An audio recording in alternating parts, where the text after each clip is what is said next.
we've actually got so much footage of all our NASA experiences that, and I said that to the guys, like, because we've created so many episodes of the show, we can actually look back and probably bring back some of that, some of those memories that I think will inspire you today and what we've achieved. But let's start the podcast, and we're here in 29 Studios in our office in our brand new setup, our brand new podcast it's really suite. cool. Still got more to do and more to develop, but it's our first kind of real podcast back in our home in the heart of Glasgow. So welcome to 29ers Unscripted, Gillian. Thank you, and I think that the podcast suite looks cool. Well done, you. It does look cool. As I say, always constantly changing, always constant development. So today I want to kind of pose some questions to you. I'll answer as well, and we'll kind of make it easy to... Who was that? Me or that you? That was you. You need to put your laptop on focus. My laptop should be off. You just gave me into trouble for having my phone. I did give you into trouble. There's so many devices nowadays. Okay, so we're going to kind of pose some questions. And my first question to you, Gillian, is we're in year 17. What did you think running a business would feel like in the early days? And what does it actually feel like now? Well, that is actually a really good question. And if I think back, when we started our business, it was a completely new adventure. We had never run a business. I had no formal business experience or formal business training, but the adrenaline and passion to go and create something was huge. But when I now look back, those first few years, you are cutting your teeth, you're making mistakes, you're learning fast, really, really fast. And from all those early days and early points where there was errors, but there was huge success as well, because we wouldn't still be here 17 years later if we didn't have that experience. But now when I reflect back to where we're at now, and I think that the biggest difference is that we're more structured, we have processes, and we're very focused in what we're trying to achieve every single day. And the turning point for me was about back in 2014 when we started working with Verint out in the US. And one of the things that I learned from that company was about customer experience. And I remember walking through the customer journey wall, and it stopped me in my tracks. And I thought, we need to do this. And even though we were a very small agency at that point in time, I knew that we had to look at how do we focus around the customer experience. And that was a massive turning point. I think you kind of just touched on it for me, but thinking back to those 17 years ago when we started 29 Studios in 2009, I think it was very much a local focus for us. And I think then in business, it was about how you can develop your business locally. And I think that turning point, as you said, with Verint, it made us start to realise we can start to focus globally as a business. So those 17 years has been the shift for me to think, always be thinking locally. We're based in Glasgow and we always will be, but how we now operate a global business 17 years on. So I think that's the big success and the big kind of like thought when I look back on those 17 years. So, but if we'd met our 2009 selves when we started this business, if we could go back and meet those people, what would we disagree with them on? What would you say, no, that's wrong now? What would you say to yourself? What would I say to myself that's wrong? If I had the knowledge that I've got now, back then, I think it would be around trust. And I think the word trust it's got to be earned. And back then, I trusted everybody. I was too easy at giving out my trust. But trust is the biggest asset that we've got in our business right now. And that's because we've earned it from our customers. We've earned it from our team. We've earned it from our stakeholders. Trust back then was easy to give out. You trusted everyone. And then it came back and bit you in the bum so many times. But I think trust, as we've always said now for the last few years, is a key word. But I think that comes with experience. And I think for me, back in those days in 2009, you just had to go on that journey. And I think that journey's led us to where we are now. So probably I wouldn't disagree with much. I think you just have to believe in that you're on a journey, and where we are now and who we are now is because of what we did or what we didn't do in 2009. So I'd probably just say well done. I think I'd probably just say well done to ourselves in 2009. The fact that we went on that journey together, as husband and wife, and developed a business and developed what we have now. So I'd probably have a party and say, well done. I also think that it's the tenacity and the staying power, and it's when things get tough, how you cope and how you get through it. And I used to say this many times when I would be invited to talk on stage. When you come up with a barrier, you don't see it as a barrier. You go round it, you go over it, you go under it, and in the worst case, you go right through it. And we've done all of them. Yeah. Okay. What belief about business have you completely outgrown over the years? I'm giving you tough questions. You certainly are, and I haven't even had the opportunity to know this in advance It's because you wouldn't unscripted. give That's me. why it's unscripted. Reread the question, please. What belief about business have you completely outgrown over the years? Business is not a level playing field. And when you start in business and you're young, you're naive and you think opportunity is there for everyone. That's not always the case. Often the case is that there's already an agenda behind the scenario that's in front of you. I always felt we were getting into a fair pitch, a fair scenario every single time. And that's not always the case. I suppose strategy plays a part. Massive. So what you're kind of getting at is that you need to always have a strategy in business. You like playing chess, and I think that's probably like the analogy of business. You need to always be thinking 2 or 3 steps ahead. And I think for me, like a successful business years ago, like was always measured with how many people have you got in your business. I think that's the thing that I've completely outgrown now. It's not about how many people we employ, how many people's in the office. It's about how effective we are as a business now. And obviously we'll touch on the different technologies, but I think that's the thing I've completely outgrown. I think it was a determination of your success when we first started about the number of people you have in your business. Yeah, but then also if you think of what success actually means, staying in business is a success. Yeah. If that's your driver, if it's money's your success, that's the measurement that you're going to have. If success is having an amazing life, an amazing business, and being able to do it with your family, for me, we've had an incredible journey. Yeah. And having the opportunity every day to do it together, play at this together, enjoy this together, and also have Caitlin in the business and Lynn in the business. Although we're not blood, we've worked together with Lynn now for 25 years. So if anything... 26 years now. 26 years. 2000. If anything, success is measured on what it means to you, not what it means to other people. And that's a massive learning curve for me, because I always felt that your success was based on your numbers only. We've got good numbers. That doesn't faze me. But my success is that I wake up every day and think, I love this. Yeah. I'm on a journey and I know I'm on the right path. Good. What's something that you've changed your mind on in the last year? In the last year you thought, no, I've completely changed my mind on that. Is there anything that comes to mind? God, these are really hard questions. Yeah. Something that I've changed my mind on in the last year, is that the only time frame you're giving me? Yeah, that's the rule. Everything needs to be perfect. It doesn't. Not everything needs to be perfect. And I have got a tendency of, when I'm doing something, that I need to cover all aspects, all bases. I need to do the risk analysis. I need to risk and analyse the hell out of it. And sometimes you have to just do it and then work back the way. It was something that you told me that you were reading, and I think it was actually Elon Musk, and he created a 5-step process. Yeah. And you take out things that you think, we don't need this. Take it out, run with it, and if you miss it, put it back in. Yeah. That has stuck with me this year, so a big credit to you, because now when I'm sitting working on a project or working on a thing, I think, right, I don't need it to be perfect. I'm nearly there.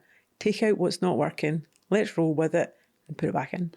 Well, I've always said, I think change is the only sign of life. You need to constantly change. And I think in our business, you need to be agile, I think, and need to be able to change quickly. Obviously, in the modern world that we live in, and especially in my side of the business, the creative industries, I think being agile and be able to change super quick is a benefit, is a huge benefit to business. And I think so. I'm always looking for change. I think change is the number one thing I look for in business, is how we constantly change. So it's not so much for me like what I've changed my mind on, it's how quickly can we change. I think, is where I focus on, is like, what's the quickest way we can change to adapt for the benefit of our customers. But even on that, I'm going to ask you a question back. When you think of the speed of change, even in the last quarter, now think back to Christmas break, when everyone's off eating their turkey and having Christmas, we were deep in development. We were deep in learning. And even thinking that's 12 weeks ago, how much has changed in 12 weeks? Well, it's... And before you answer that, I'm talking about the speed of technology and the tools that are in front of you. You've been deep in technology innovation for the last probably 5 years. Even when we go back to the pandemic and you and I sat in the garden, I was sitting on Oxford blockchain strategy.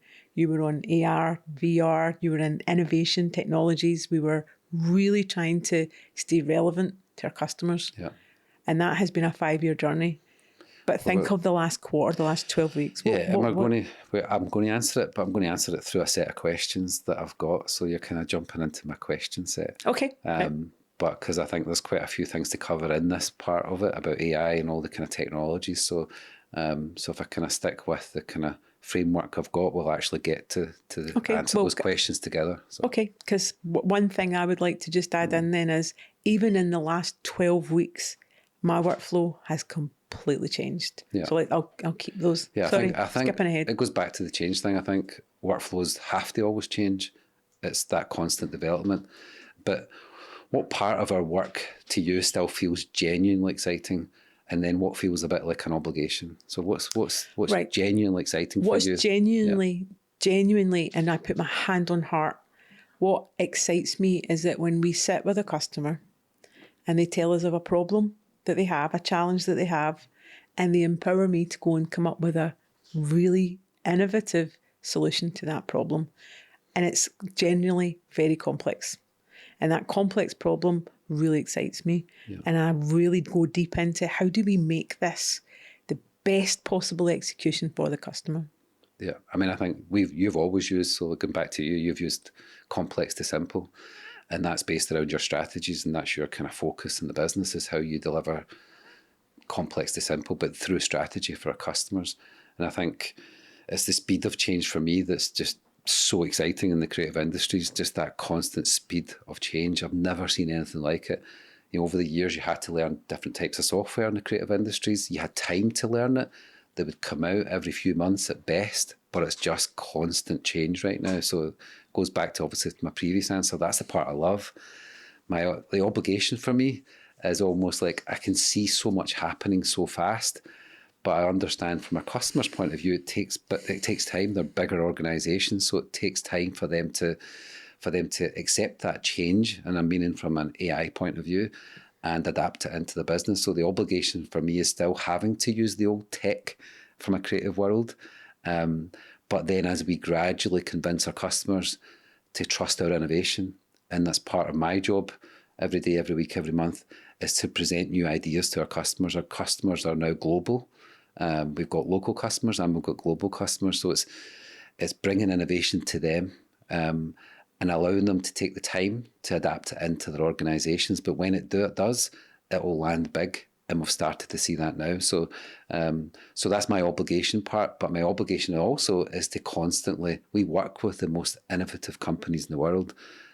And I think our responsibility is to bring our level of innovation from an AI point of view, AR, VR, all the technologies, and how it helps them. Not about how we teach them those technologies, but just the benefit, the ROI for them. I think that's what we're constantly striving to do. So, but even if I can add in, where that real harmony of that partnership comes in, when you're working with a global organisation, particularly a corporate giant, they can't move at speed. They can move within the context of the size of their reporting processes. We're agile, we're small, and we can react very, very quickly, and we can take ideas to them that they wouldn't be able to innovate internally themselves. Yep. Next question then. Are we building a business that depends on us too much? Wow. Well, that is something that we have talked about at length at various times of conversations. Well. Yeah. You have done something remarkable over the years, and you have been able to delegate. That word delegate, you are the ace at delegation, and you're the ace at duplicating yourself. And you have created your part of the business that actually has nailed that.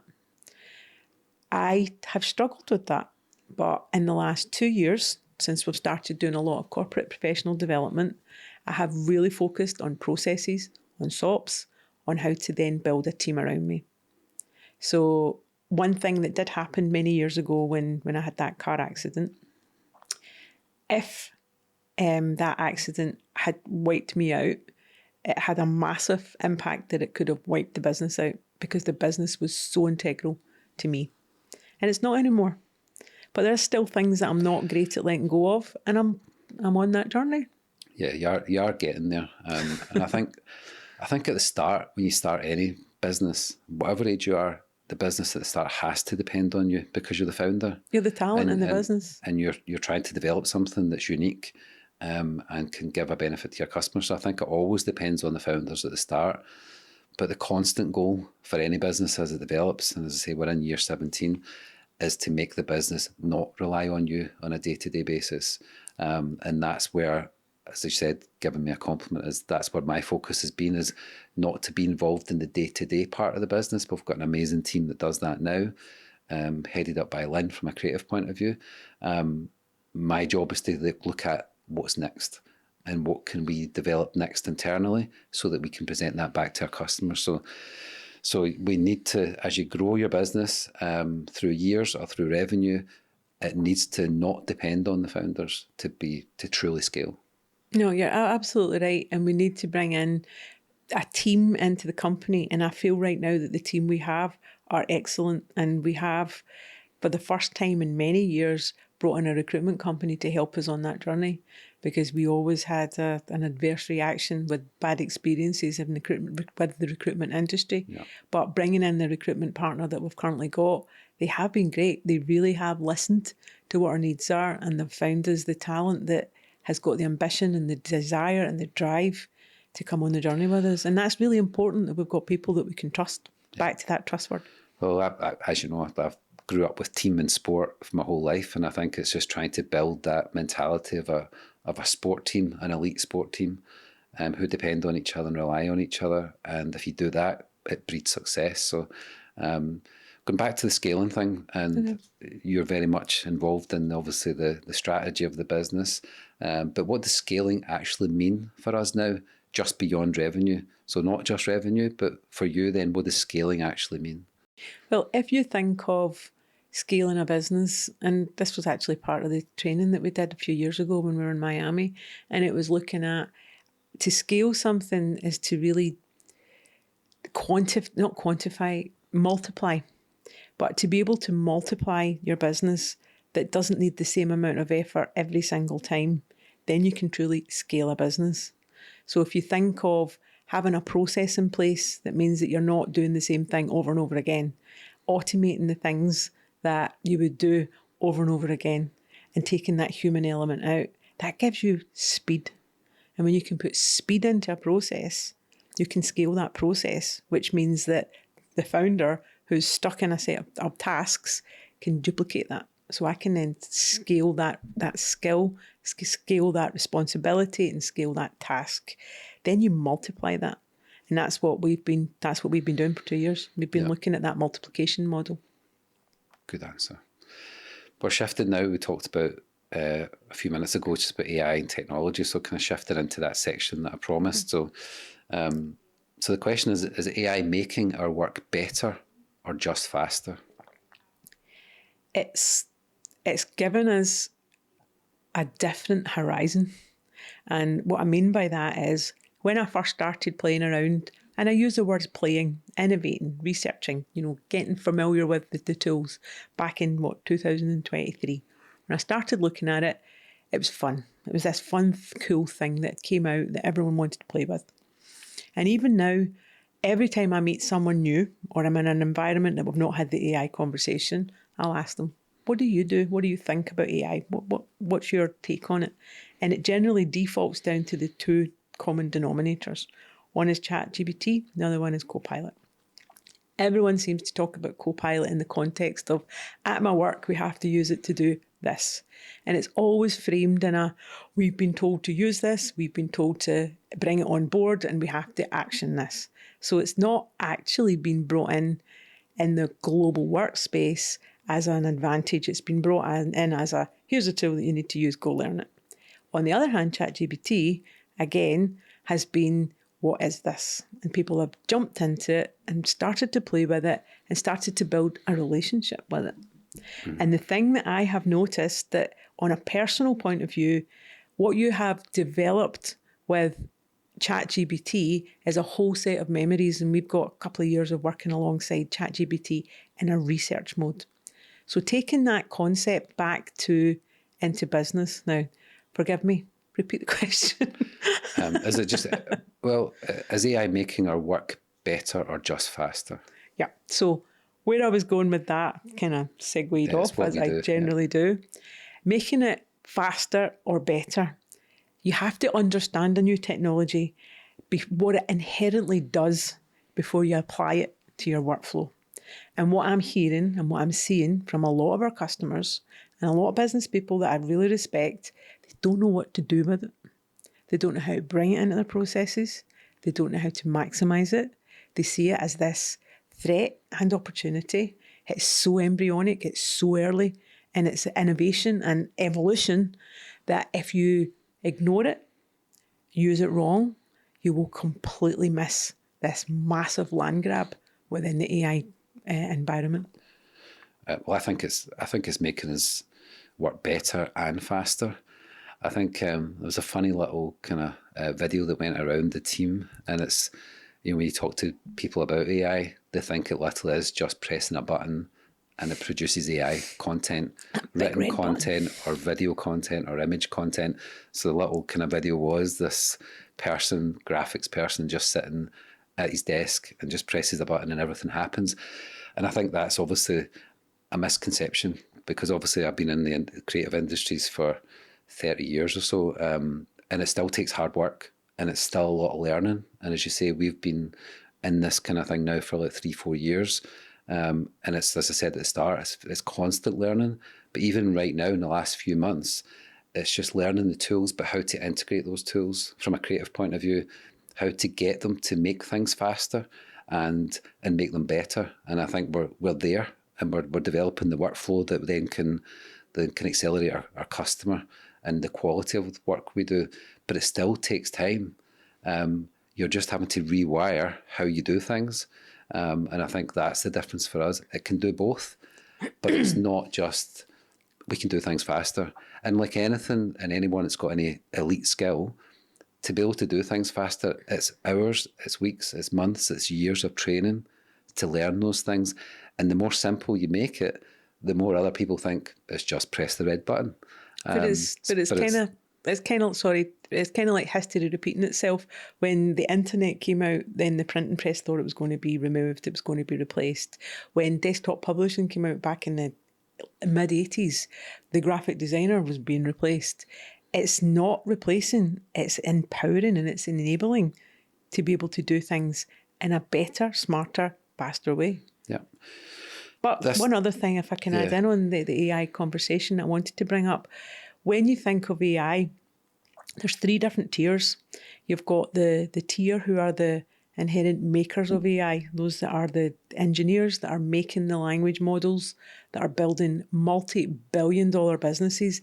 Even in the last 3-4 years, these platforms that are emerging are all valued at $40-50 billion. Those are the engineering layer. Second layer is those that create with AI. And that's where the industries of the creative industries, the media industries, the freelance world, the gig economy, all the areas where it's all based on human creativity. That central layer of the creators with AI are the ones I feel are going to really benefit the most. That's where the mass saturation of population is. But then there's the users of AI, the third tier. And those are the human beings that will more or less be controlled by the machine. Because if you don't learn how to use it and create with it, and you just consume it, you are, in some respects, just going to feel like a bit of a robot. Yeah, I mean, I think AI, like, it is genuinely transforming, like, what we do. But there's obviously a lot of noise. I think obviously we have a Wednesday afternoon meeting in the team, and we just call it 29 Vision, and it's all about what have we seen in the last week, what's developing, what do we need to take into our workflow, what might replace our current workflow. So it's that combination of, there's a lot of noise around with AI. There's constant changes we've talked about, but it's difficult to kind of switch off from that noise, but filter it into the benefits of our workflow. And that's the focus, as I said earlier, is for us to constantly test our workflow, our creative workflow, and what will work best for our customers. And for me, the biggest development that we have started to showcase a little bit to our customers is what we call AI filmmaking. And it can see ideas instantly. So with AI filmmaking, we can really see the ideas instantly. We can test different directions quickly, and we can visualize things that were previously impossible to film. And it can all be done from your laptop. But I genuinely believe it's not replacing creativity, it's accelerating it. And that's about the sort of better and faster thing. And it's really kind of bringing to life the concept of giving us some reference images from your manufacturing place, your life science place, your technology products. Give us some reference images and we can bring that to life. Now, we always talk about truth and we talk about story. The truth part is us building that product in a truthful way and a most accurate way. And it's what we've done for many years using 3D software. But the acceleration of AI filmmaking, we can then place that product or that location or service into AI filmmaking and bring it to life and test it. As I said, test the ideas instantly.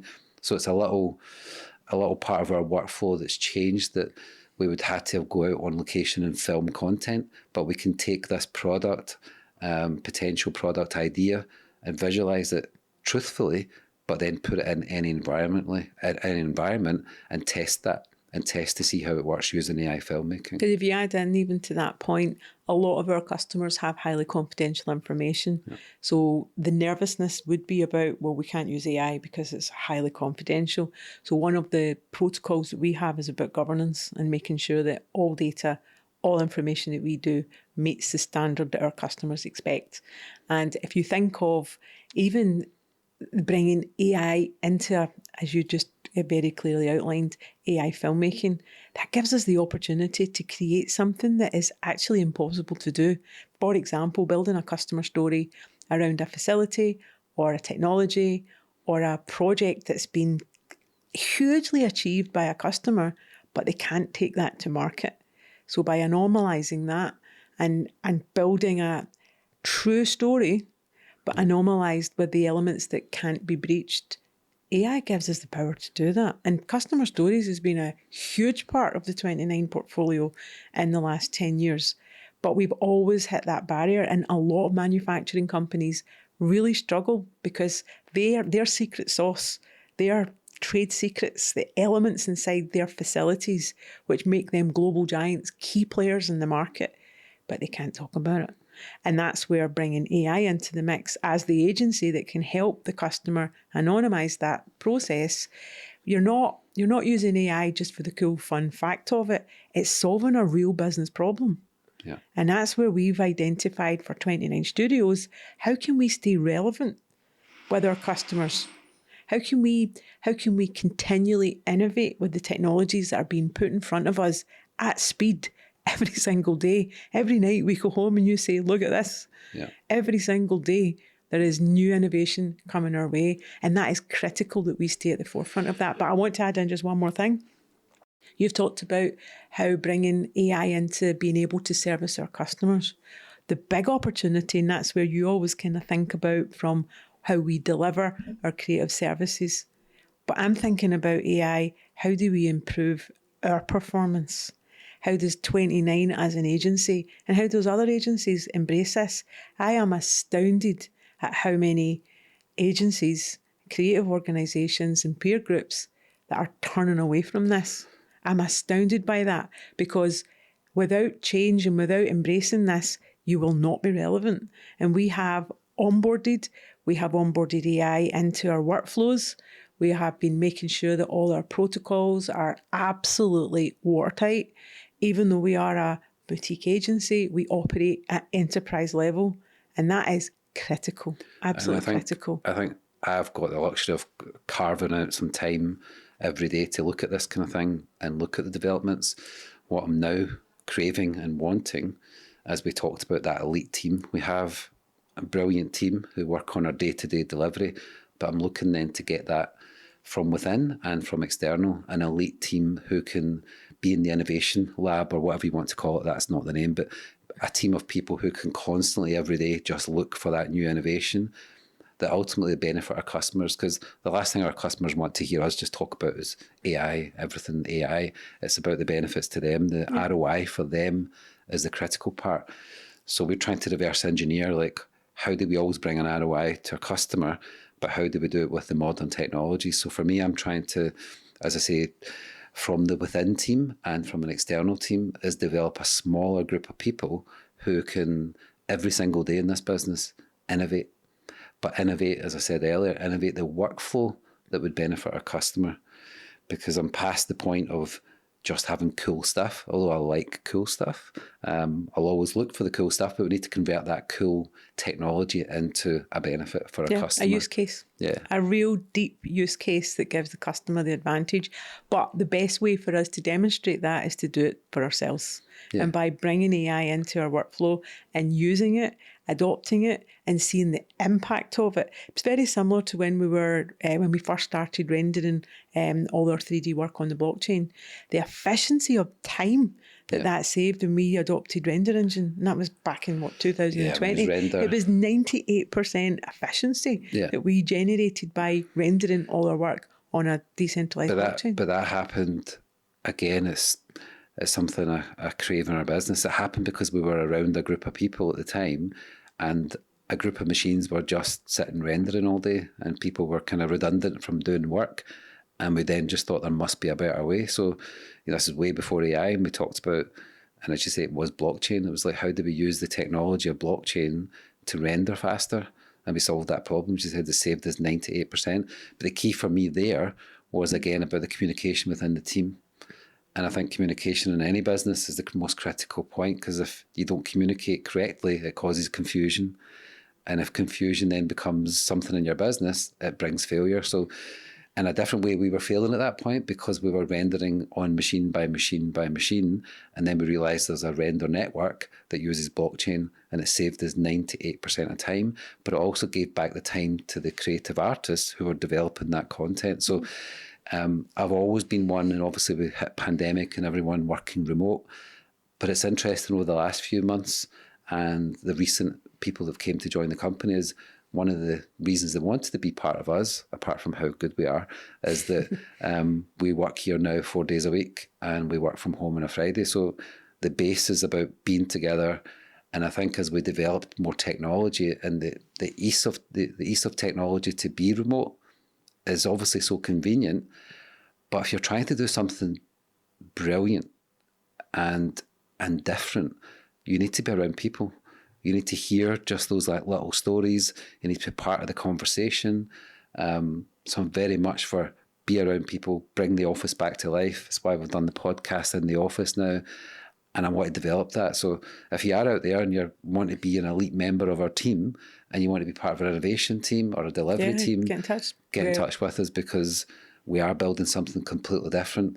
And as we touched on at the very start, it's something that's always going to have to change. So if you want that diversity of change, you want to constantly be looking for innovation, then come join the 29ers. But so it just fits into my next question perfectly about skill set. And what skill do you think will matter most in our industry over the next 3 to 5 years that people are underestimating? Right, so there's a couple of things I want to bring into this, and one of them, it does still kind of relate to the previous question, but I'm going to wrap it right into this question. It's the human in the loop. And this is a new acronym, a new term that has been arising in the last few months. Having that human in the loop is about making sure that the thinking layer of any task is led by a human. The minute you start to then delegate tasks, and you'll lose skills. Delegate tasks and just throw it out to an AI to do it for you without the real creative thinking and the strategy behind what you're trying to achieve, you then are degrading your own skill. You're degrading your skill because you're then just assuming that AI will do it for me. So that human in the loop needs to stay right at the very front. And people say to me, oh, I'm really worried about my job because AI is going to come in and it's going to take my job. No, absolutely not. It's not going to take your job. People that understand AI will take your job. Yeah. People that know how to manipulate and use AI, and let me finish this one. People that know how to use AI for the good, and there'll be people that will know how to use AI for the bad.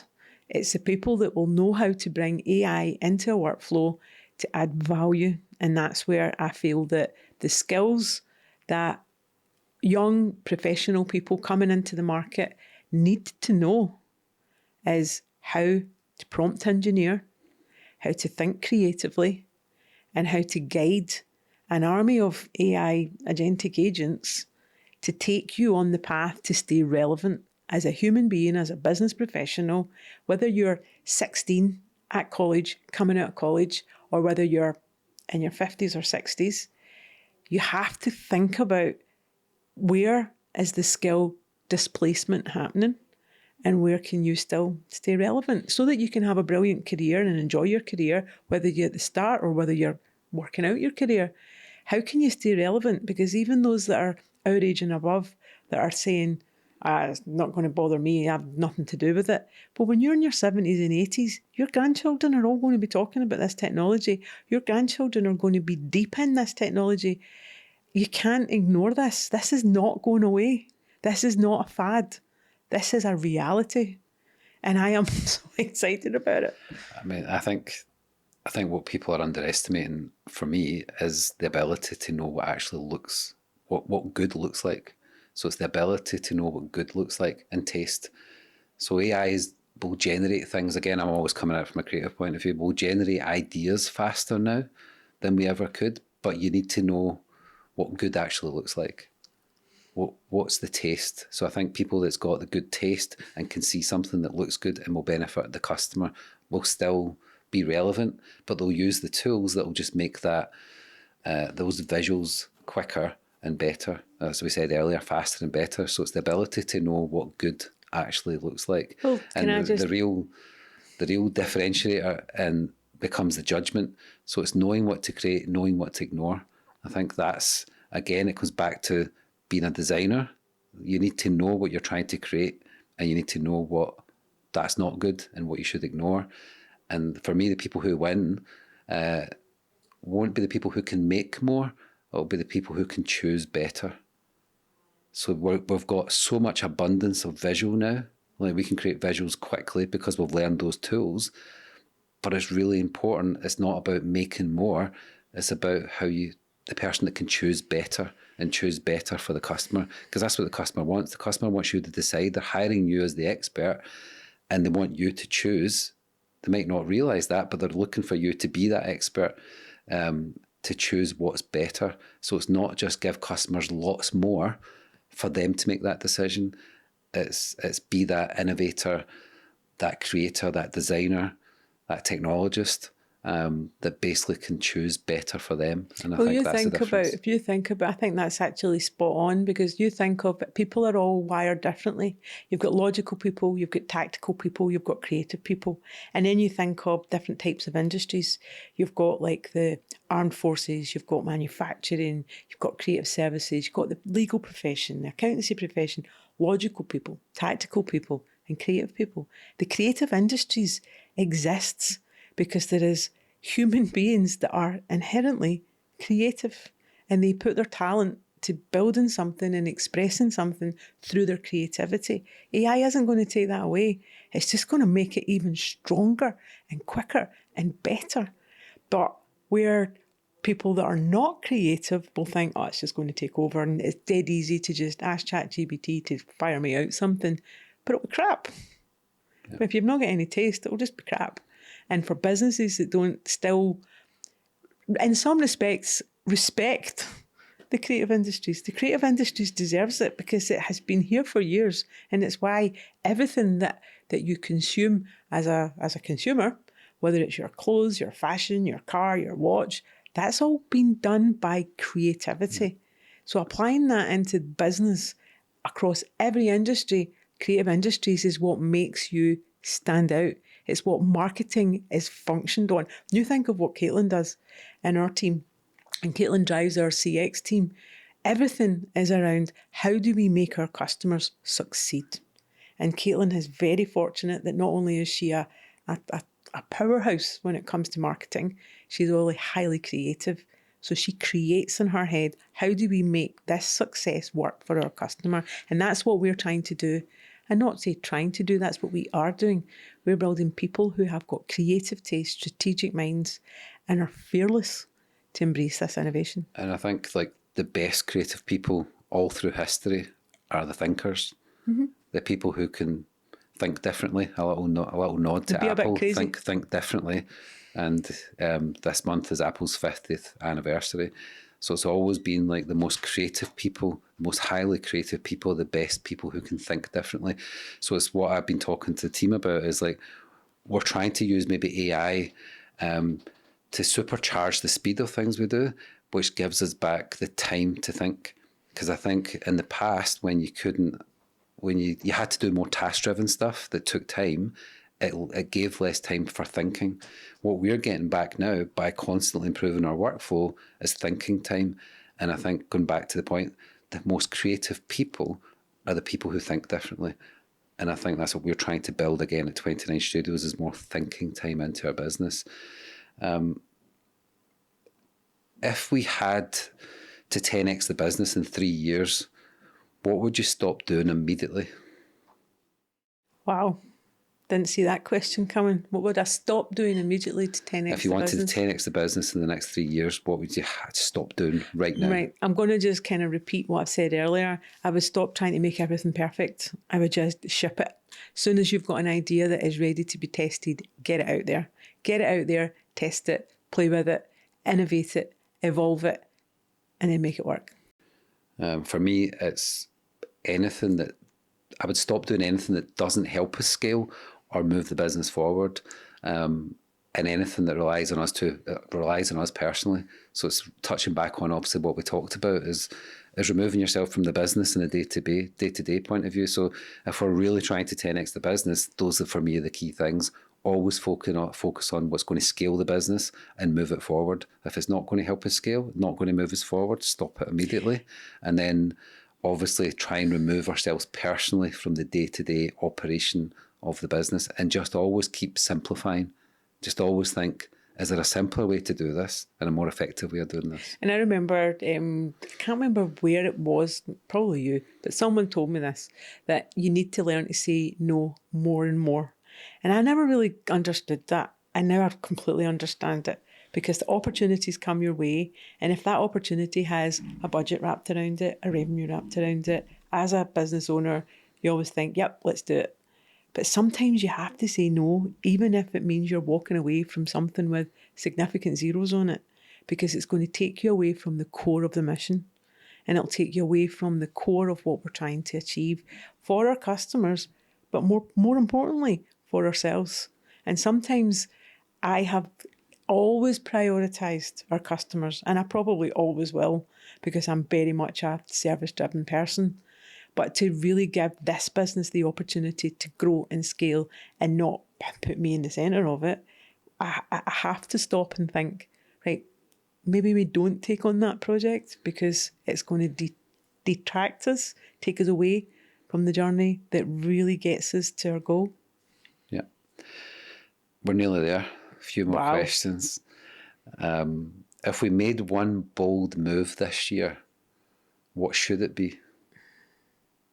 If we were to make one bold move this year, what should it be? One bold move. For me, that one bold move would be just do it. When I say just do it. I think that's been used, that term, just do it. It has. Was it not Nike? Yeah, just do it. Right. Okay. I'll think up another one. You put me on the spot here. One bold move. I can give you a couple of things. Right, you give me yours and then I'll give you mine. Yeah, there's just so many things I would want to do, but what do I want to share? Well, it goes back to CX. It goes back for me as always be making bold moves that delivers clear value to our customers. As we work with big global organisations, they have to see the clear value. So it's maybe not as much a bold move, it's just a constant movement forward for our customers. But I think that means just going all in as we do. We go all in with our customers. And again, from the creative side, is to help them visualise, test and present ideas faster and better using AI, immersive and design technology for me. So it's all about the creative world, but move bolder and faster to show them things that matter to them. So we have a thing that every time we go to see one of our customers in the US or even here, is to take something so that at the end of the meeting we have what's called surprise and delight. And it's just that last thing you'll make them remember is we've got an innovation for you, but you have to make it customized for them. You can't show them something that doesn't mean anything to them. So you have to create something. And that's part of my innovation team that I'm trying to build, is always build little surprise and delight. So I want to be more bold on that this year, is build more surprise and delight moments for our customers. Okay, I really like that. And I think that you rounded off that set of questions really well. But I know you want me to answer it. So There's a couple more questions. Can you just read me that last question? And I want to be really bold with my answer. If we made one bold move this year, what should it be? Right, I'm going to actually come in at a wee bit of a left field here, because you never gave me any rules what my answers can be. I'm going to be a bit more selfish, okay? And I am not a selfish person at all. It is not in my blood. And what I mean by that, by being a little bit more selfish, you interviewed me on a podcast last year. And at that podcast, we had literally just come back from Austria. I had got a call from the doctor. Doctor told me I needed to come in. Some of my blood work had come back. And I was like, oh God, that horrible call that you get from the doctor. And I was very lucky that it was only my cholesterol. And it was only, you're a wee bit overweight. You need to kind of get this on top. And at that point in time in my life, I thought, oh my God, this is a disaster. I was lucky, really lucky that that's all it was. But what it did for me was make me stop and think. I put everyone else and everything else in front of myself. And I stopped. That was the 23rd of March last year. And it was actually on the anniversary of the COVID day when everyone was told to leave in 2020, leave your office and go. That date sticks with me. So this year, in this period of this year, I've lost 50 pounds. I have focused like never before on exercise. I do Pilates, reformer Pilates 3 times a week, religiously. My cholesterols have dropped from 6.1 to 4.7, and I'm not finished yet, still got a wee bit to go, but I've been a bit more selfish. And what that has actually given me back is clarity, focus. It's gave me back a better physique, a better body, a better chance. One of our customers also, one of our American customers, told me about a book called Longevity. I have read it from front to back, and I'm on my second rerun. It is incredible, just focusing on you've only got this one body one time on this one life. So you have to look after it in this one life. You have to look after it. And I am 57 and I haven't. And now I'm being a wee bit more selfish, and that's a really bold move for me because I am not a selfish person. I think of everyone else first. And I'm not finished on that journey, and I feel so grateful that the thing that hit me with, oh my goodness, your cholesterol's too high, was the worst thing that had happened to me in health.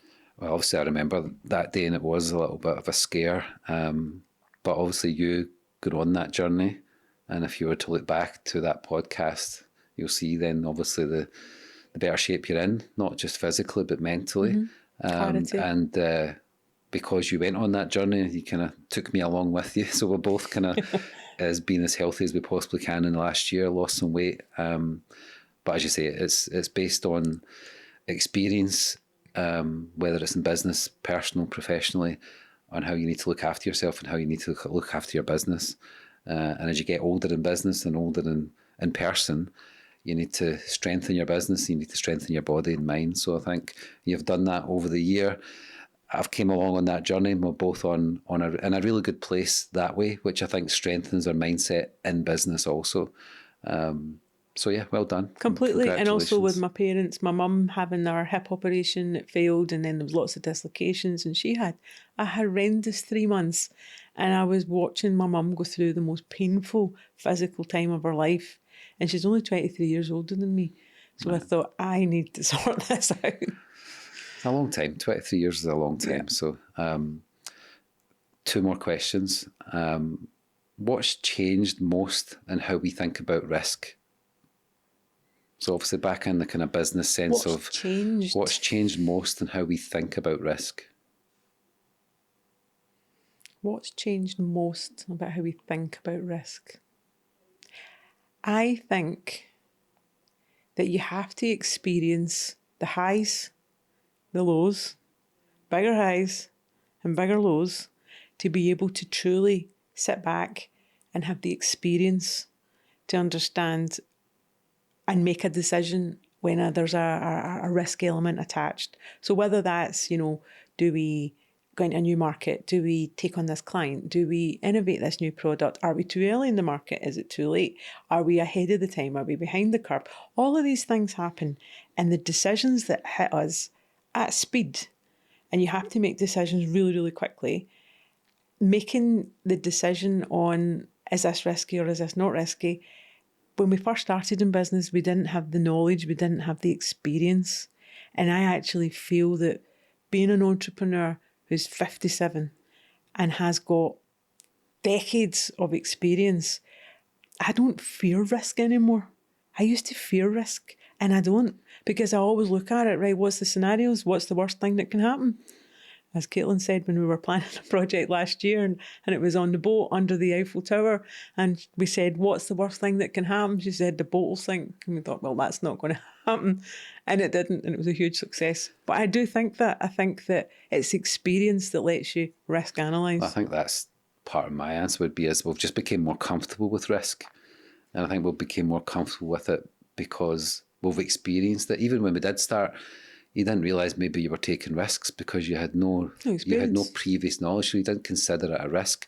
But as you've got more experience and got older in business, as the business has got older, I think we take more calculated risks now in business.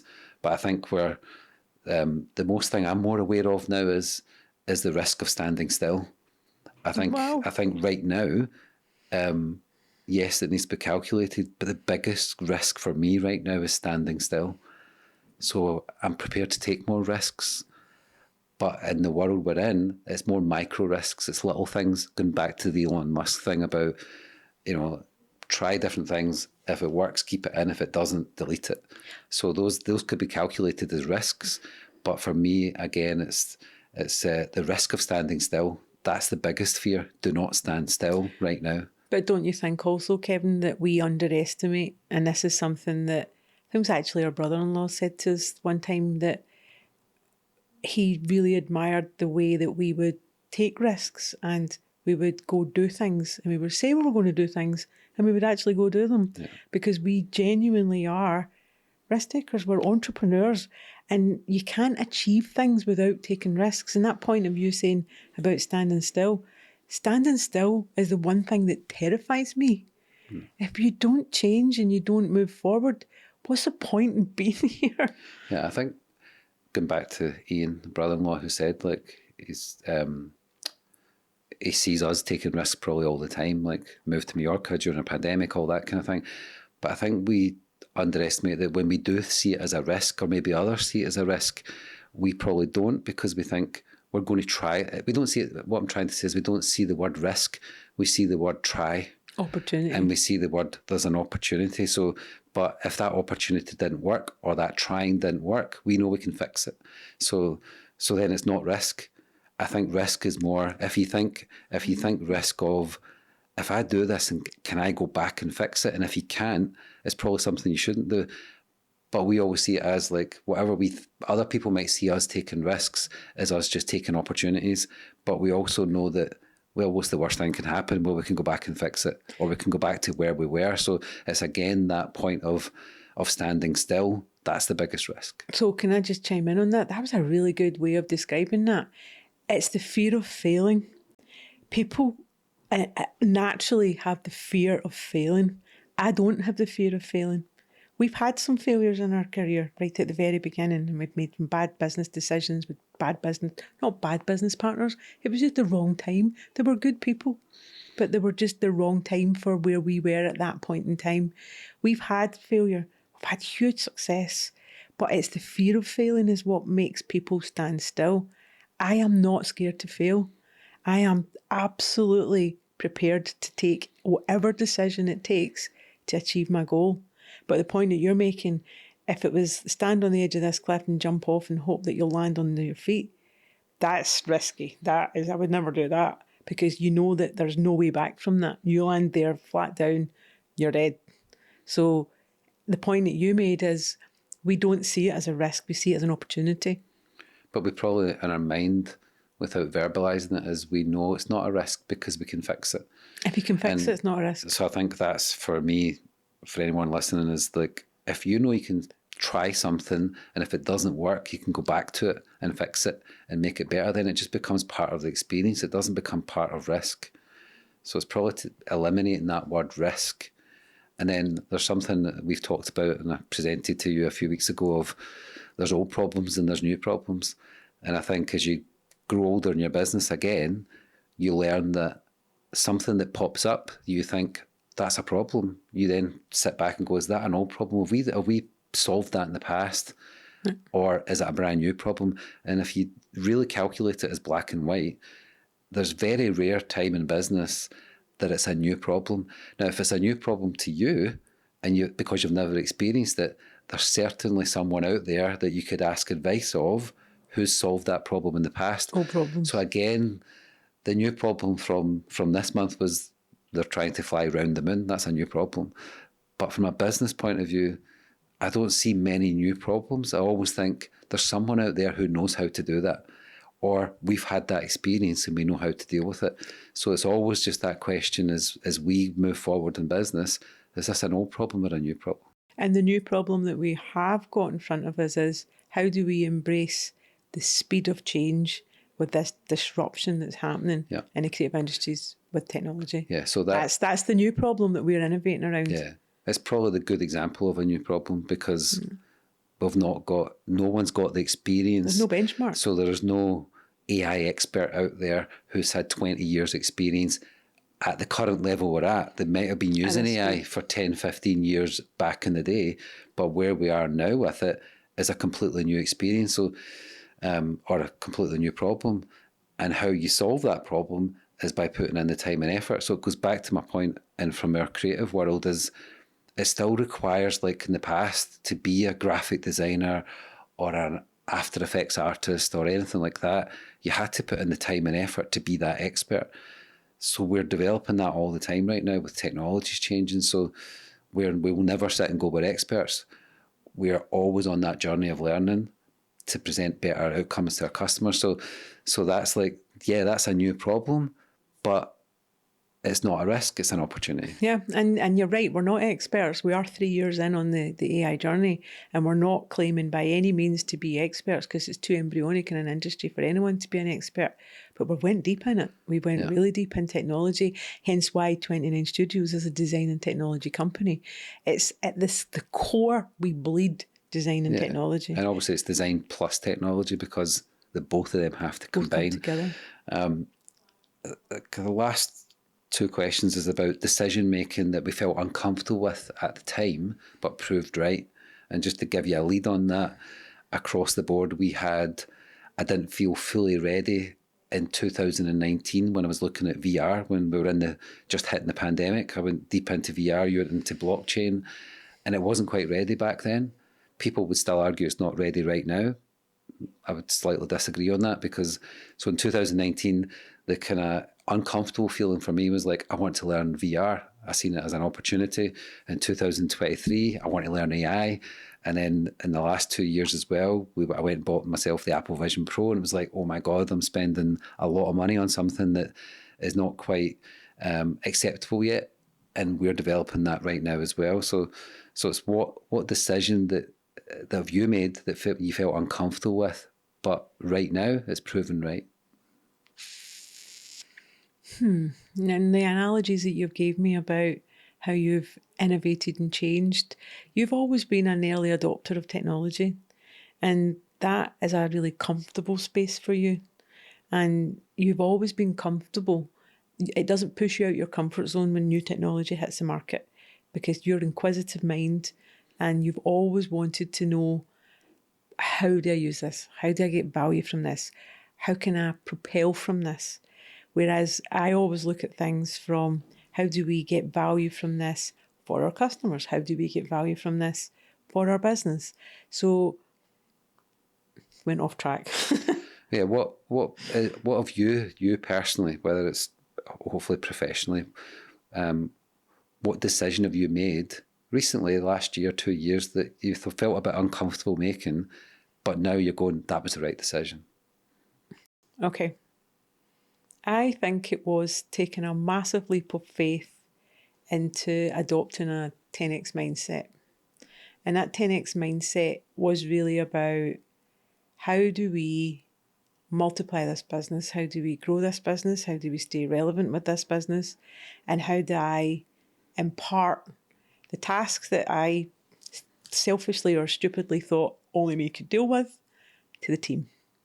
So the big leap of faith that I've had to do is to delegate, step back and be there to advise. Because you always think, as a founder, no one can do it better than you. No one knows it more than you. No one can think the way that you think. And I now sit back and see the business functions without me. For the first time, the business functions without me. Big, key things in the business functions without me. And that was a massive leap of faith for me. Massive, bold decision to stay, right, I'm no longer involved in this. And I held my breath. And I think, they're actually doing it better than the way I would do it. Yeah. But it lets you focus more at the front end of the customer experience, the initial customer experience. Yeah, I'm really at the front of, how do we, and I keep using these words, how do we continually innovate and how do we continually stay relevant with all the changes that's happening in the industry? And I'd actually feel, what's the word? I really need to be clear here. I actually feel, for a solo entrepreneur who's running a business that doesn't have the luxury of having a co-founder that's also a husband, you and I are like aligned from the opposite perspectives. The way that you drive your mind, the way my mind works from a tactical, strategical, and from a creative and an innovation point of view, you lead on one side and I lead on the other, and then we both flip, where you're very tactical, very strategic, but you lead from a creative standpoint, whereas I lead from a strategic and tactical standpoint, but I'm highly creative. So we have both got, and we did a Belbin test on year one when we started our business, and that Belbin test showed that your strengths and weaknesses and mine were complete opposites. So we knew that we had this combined force that gives us something that the solo entrepreneur will never be able to have. Yes, they can have a co-founder and then they can have another person that comes into their world, but we live and breathe this. And Mary Mickle from the Mickle company and the family, she said to us at an event when we were presenting on the stage, this has been your life's work. We met at 18, we started at 29, we're 57. We have been on this combined journey our entire life. And we've still got a whole life yet to lead in this business. Yeah, and that's the point. Let me just even get to the point. I know I wonder sometimes. We don't stop and look back and think, oh, remember the day. We look at, where are we going?